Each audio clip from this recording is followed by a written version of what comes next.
Fellow tennis nerds, which rackets are the most popular among the WTA top 100? Let's have a look. I did the hand counting exercise, got some help from AI to put it into a nice table. As we can see here, Wilson is the leading brand in the WTA top 100 right now. Yonex very close second. Around 33% of players are using Yonex. So many are using eZone, so we'll get to that. Babula number 3 with 13 players. Head number 4 with 11 players. We have a Prince, we have Artengo, we have Vulkel, we have Diadem. So we have some small brands, which is fun. A little bit of a wider representation of brands. Wilson Blade still going strong. We have some Defier users, but the Wilson Blade is still number 1. 24 players using some form of blade.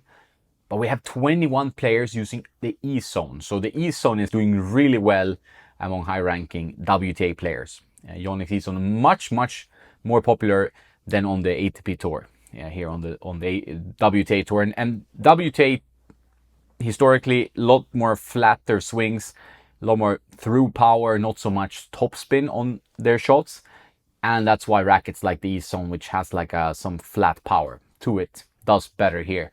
VCore still number 3, Pure Drive number 4 makes some sense. Speed, we have some speed players liking that. Wilson Ultras, usually that's some kind of pro stock, it's not the actual Ultra. Aero not as popular on the WTA as on the ATP. We see that. Same with the Defier, although Defier has gotten some players recently with like Potapova and Sakkari to name 2. We have some Gravity users, and then we look at smaller brands and players. The most popular model among the blades is not the Blade 98, it's actually the Blade Pro 100, which is the thicker beam one, and that's actually a reissue of the Steam 100 BLX. So a little bit more of a power racket anyway. So what we're seeing is 100 square inch power rackets. Some still use 98s, but that is the most popular category. VCore 100, eZone 100, Pure Drive 100, Wilson Blade Pro, which is also 100. You have the full list here. Take it with a pinch of salt. I'm not 100% sure about all of it. Sabalenka has switched to V10, still a Blade 98 1820. Most of these players are using older rackets, but there have been some switches, obviously. We have seen Pegula, I think, switch to eZone 98. Madison Keys will start the trend there. Maybe she helped sell more eZones for Yonex. Coco is endorsing the boom but playing the speed. It's a bit of an odd choice, but I guess they have already speed users enough. Andreeva is one of the many players using the Blade Pro 100, and that's the old Steam 100 BLX mold. So many players using that one, as you can see. Small brands doing well is Diadem with Svitolina, who's having an amazing season and 9 in the world at the moment. As you can see, many eZones and VCores. I'm not 100% sure on all the head sizes here, so if you have corrections, please let me know. The Aero is, as I've said, not so popular here on the WTA tour. They're not as spin focused. Might change, but for now, no. We do see some Blade 98S rackets, which are not at all popular on the ATP. Defiers, we have 2 at least, and that's Potapova and Sakkari, who's both switched to the Defier. So we keep going down the list. Some drives and arrows. Still pretty strong performance by the Blade as a family. Some do play Blade 98s, but there are lots of Blade 100s and Blade 100 Pros, obviously. So you might have 1 or 2 outliers. We have a Vulkel Vustra, which is not every day you see that. And you have an Artengo, Kasatkina. But yeah, it's pretty standard. The Technifiber Tempo, also the one that Iga had her signature model in that family before she switched to the 285 Technifiber T-Fight. Golubic is playing that one. There's a Gravity MP here, but the speed is more popular on the WTA tour. We keep going down towards the 100 spot. Still eZones and VCores. 1 more Gravity. Here's a Ripstick as well. Sakharova playing the Ripstick. So that's not something you see every day. Always fun to see new or odd or rare brands on the tour. I mean, Prince used to be a big player, but they're not really sponsoring pros anymore in their strategy. Might change, but for now that's the case. So those are the trends on the WTA tour. I'm gonna keep my eyes on this as well. Okay, I can add something to the overview I did in a previous video on the ATP as well, so you have some interesting comparison. It might still be the most boring video ever where there's no pictures and nothing, but okay. Yannick Sinner, head speed, you know that already. You know the top 10 probably quite well, what they're using. It's kind of fun in Djokovic being the face of the speed when he's playing more like a radical, but this is what they do, the different brands.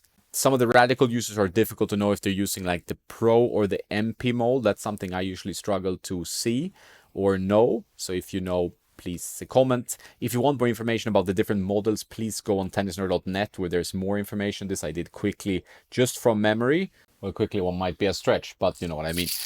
So some speeds here. It's more of a mix on the men's side and on the women's side, and mix of rackets. But generally what you're seeing is there's control rackets and there's spin rackets. So comparing the women's and men's tennis, it's a lot of power rackets. On the women's side, they play lighter, quite significantly lighter, even though the men's rackets are also gone down in weight. And you're not seeing really any control rackets on the women's side, except for like Sabalenka and a few other players that hit really big. There's even a pro staff on the WTA as well. But here you have still some Percepts, for example, TF40s, a lot of Blade 98s with 1820 patterns. And then there are obviously spin rackets. I talked about how popular the V-Core is in my previous video. That V-Core is impressively strong actually on the ATP Tour these days, which was a bit of a surprise to me. Okay, we have Buse, another Blade Pro user. We do see some defiers like Arthur Fairy using a defier, Kachanov using a defier, Atmani using a defier. He's defying his own sponsorship with Technofiber. And there's still a bunch of arrows. Ethan Quinn playing the 98, but Sanchkul playing the 100. So there's a lot more 100 square inch rackets than there used to be on tour. Buruchaga, Mahach, they're both playing 100s as far as I know. And we do still have like EZone 98 as well. I wrote EZone 09. That is a typo. It's supposed to be EZone 98 on Altmaier. But yeah, the most common head size is 98 still, but 100s are definitely catching up on the ATP Tour. So it's becoming quite a narrow race. There are still 95 square inch rackets, and there's still Prestiges alive on tour. Vitko Priva using a Prestige S mold, which is a 98. But we have Marin Cilic, who's using a 93, still if I'm not misinformed. I have not found any players using a retail Wilson Ultra 100 of any generation. Most of them are using the Pro Open Pro Stock, and the way you can see that is that it has the PVS system with 3 and 9 PWS system. So no Ultra 100s from what I can see. Before we move on, I actually found some data from 2021 Australian Open comparing ATP versus WTA speeds and spins. And the speeds are not far apart, as you can see here in this table. The big difference is the spin and the serve. So the weight of the ball with the spin on the ATP and their serving power. As you can see in this table here, the backhand is very close. WTA players hit big backhands for sure. The serve is a huge difference maker here. Forehand, not so much in terms of pace, but this does not account for spin. So if players think that the WTA players don't hit fast balls, then they can look at this data because they do. But you're not seeing the same racket head speeds and quite the same spin generation on the WTA. So that's where the difference is mainly, and the serve pace. So here's a summary that says pretty much what I just talked about, that the spin ratings are much higher on the ATP, but when it comes to pace, it's not that much of a difference.